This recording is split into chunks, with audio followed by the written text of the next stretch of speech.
আসসালামু আলাইকুম, textile Bangla YouTube চ্যানেলের পক্ষ থেকে আপনাদের সবাইকে স্বাগতম। আজকে আমরা কিভাবে এই সুই মেশিনে সুইয়ের মধ্যে বা নিডলের মধ্যে কিভাবে সুতা কাটবেন সেটা দেখাবো। প্রথমে এই যে এদিকে একটা পয়েন্ট আছে, পার্ট 1 পার্ট 2, এই যে এই দিক দিয়ে প্রথমে ঢুকাতে হবে, তারপর আবার এই দিক দিয়ে বার করতে হবে, তারপর আবার এই যে এখানে দুইটা পয়েন্ট আছে, এই দিক দিয়া ঢুকাতে হবে, আবার নিচে দিয়া আবার পুনরায় সেম টু সেম এইভাবে। তারপর নিচের দিকে আসতে হবে, এই যে এখানে একটা গোল পয়েন্ট আছে, এই পয়েন্টে দিতে হবে এইভাবে।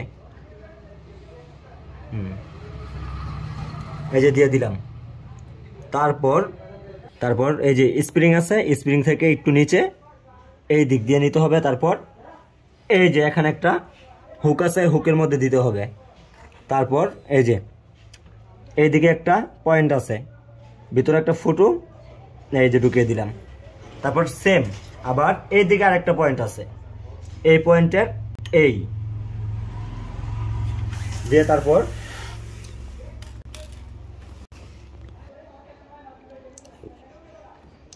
হয়ে গেল মেশিনে সুতা গাঁথা। আমরা সুতা লাগানোর কাজ শেষ হলো, এবার কিভাবে সেলাই করতে হবে সেটা দেখাবো।